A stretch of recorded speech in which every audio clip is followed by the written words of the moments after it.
tahu tak, nak rasa tak makanan yang paling sedap di Johor?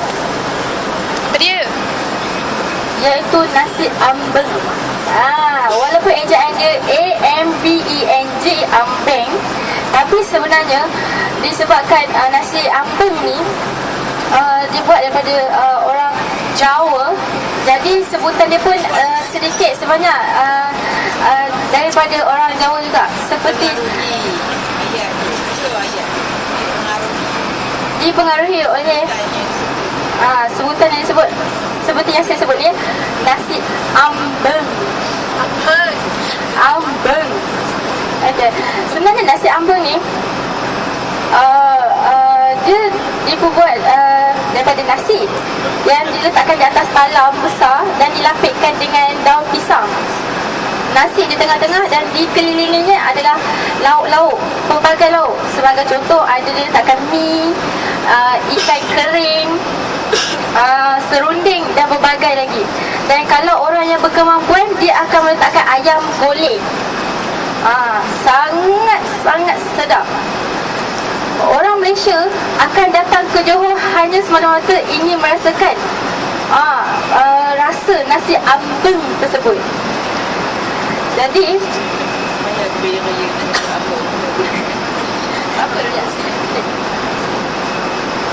sebenarnya nasi ambeng ni ada cerita sebaliknya. Orang dahulu selalunya suami akan pergi ke majlis-majlis, sebagai contoh majlis tahlil, kenduri kahwin pada waktu malam lah, majlis yang di waktu malam. Jadi isteri ditinggalkan di rumah sebab diorang hanya akan masak, dan bila waktu petang diorang akan balik ke rumah. Jadi isteri ni akan berasa sangat curiga lah kalau suami ni balik lewat malam.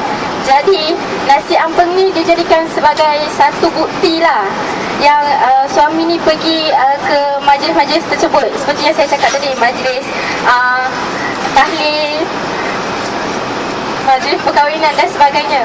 Jadi bila dah balik, dan dia akan tunjukkan di hadapan isteri tersebut, inilah nasi ambeng dan inilah bukti yang dia tidak ada curang, ya. Jadi itu boleh mengurangkan sedikit rasa curiga di hati isteri-isteri. Itulah kisah dia di sebalik nasi ambeng ni. Selain itu juga, tuan-tuan dan puan nak tahu tak masakan apa yang paling sedap di Johor? Saya paling suka soto dia. Ya Allah, sangatlah sedap. Soto ni, kalau tuan-tuan dan puan nak tahu, kita tak pernah makan nasi impit yang berbentuk dadu dengan sup, betul tak? Di Johor kita boleh rasa makanan tersebut. Okey, soto ni sebenarnya adalah dibuat daripada nasi impit. Nasi impit tu dipotong dadu, dipotong 4 segi lah. Dan kuah dia adalah sup ayam ataupun sup yang dia terpulang pada individu yang membuatnya. Tapi kebanyakannya yang saya makan, yang mak saya selalu masak adalah soto dengan sup ayam. Sebab mak saya tahu saya suka makan ayam. Miss kat depan ni pun pandai masak. Sangat sedap. Dan dia selalunya ada, dan dia selalunya disediakan bersama-sama dengan cili potong, cili potong kicap. Kalau itu ada, lagi sedap. Dia akan rasa kepedasan sikit. Dia boleh dicicahkan dengan ayam yang ada dalam sup tu. Lagi lah. Rasa macam tak nak balik rumah ada kalau dah dapat rasa makan tu. Lagi satu, kalau tuan-tuan dan puan-puan nak tahu, dia sama je dengan soto, tapi nama lain, iaitu lontong. Lontong ni dia nasi impit juga, dipotong dadu, tapi kuah dia macam kuah lemak cili api. Selalunya dia ada bersertakan dengan suun. Suun tu macam bihun. Bihun tu rebus dahulu bagi dia lembut, dan bersertakan dengan nasi impit tersebut. Dan bila makan pun sama sedap. Dan lagi satu, masakan yang sangat sedap dan pelik, bagi saya sangat pelik di Johor ni adalah sate. Selalunya untuk pengetahuan tuan-tuan dan puan-puan, selalunya sate ni di negara-negara lain, sate ni akan dimakan pada waktu malam tau. Waktu malam. Tapi di Johor ni, disebabkan dia terlalu pelik, dia dimakan untuk dijamah untuk sarapan pagi. Tapi yang lainnya, sate ni dengan sate di negara-negara lain, sate ni bersaiz lebih kecil. Lebih kecil berbanding negara-negara lain. Tapi bagi saya sangat pelik lah sebab dia dimakan pada waktu pagi. Selalunya dekat negara lain, macam di tempat saya sendiri, Perak, dia bila pagi dia akan makan macam nasi lemak, kuih muih, macam tu. Tapi di Johor ni dia makan makanan yang lebih berat daripada itu. Seperti yang saya cakap, dia adalah sate. Dan di Johor ni juga terdapat tarian tradisional dia. Salah satu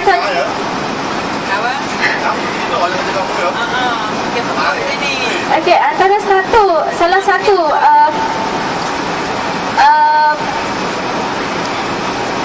tarian tradisional dia adalah kuda kepang. Kuda kepang ni berbentuk patung kuda yang dianyam. Dan kadang-kadang dia ada digunakan, dianyam menggunakan bulu binatang. Bulu binatang dan dijadikan seperti seekor kuda tanpa kaki. Dan nak diikutkan pada zaman-zaman dahulu, kuda kepang ni sebenarnya berhantu. Berhantu lah, takut tak? Takut. Okey, berhantu sebab dalam ramai-ramai penari dia, 9 atau 15 orang tu, salah seorang adalah ketua dia. Dan ketua dia adalah dipanggil, dia ada pegang satu tali.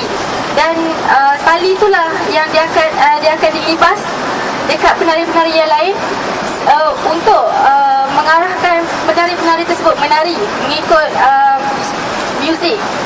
Dan selalunya peralatan muzik yang mereka pakai adalah seperti gong. Gong. Dan seperti yang saya cakap, selain daripada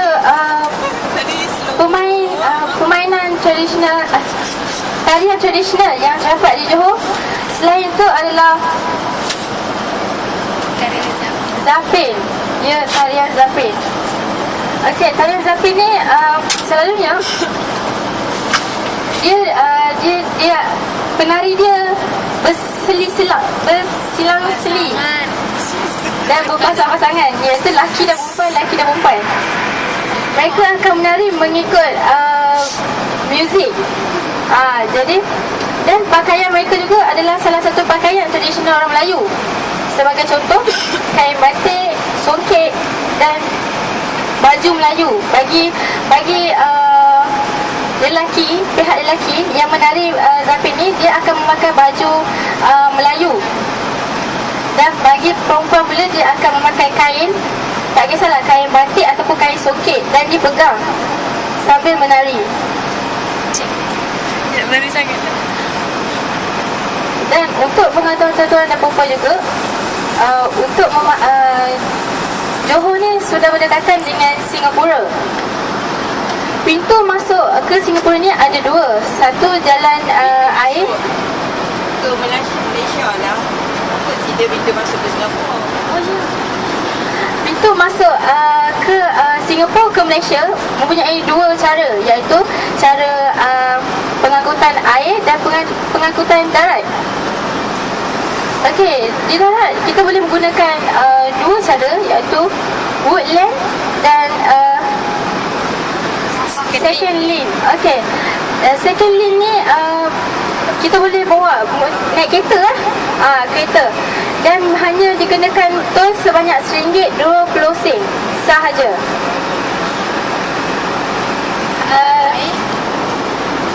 Dan di Singapura juga, untuk pengetahuan tuan-tuan dan puan-puan, terdapat satu shopping kompleks yang bernama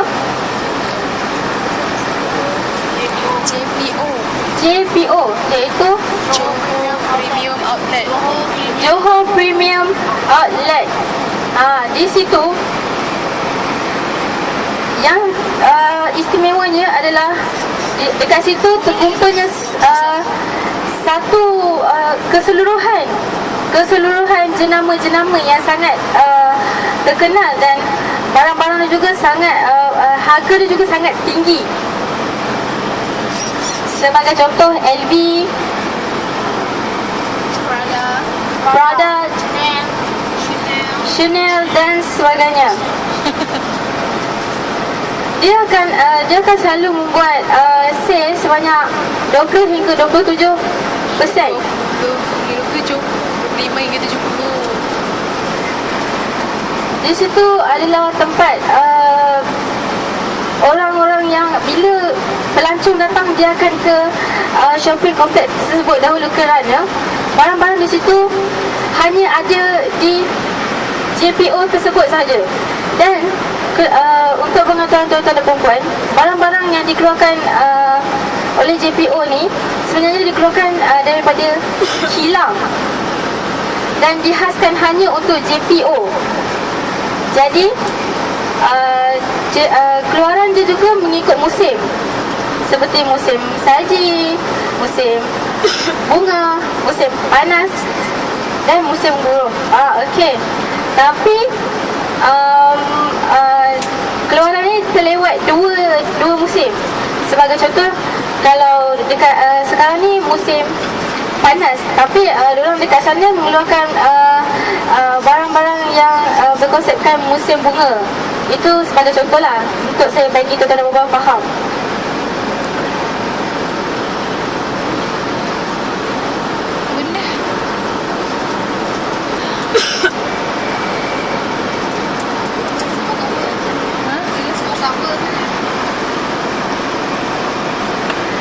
Okey, di sini saja yang mampu saya berkongsi. Jadi saya bagi tuan-tuan dan puan masa untuk berehat dan sambil menikmati pemandangan di sekeliling tuan-tuan dan puan. Sekian, terima kasih.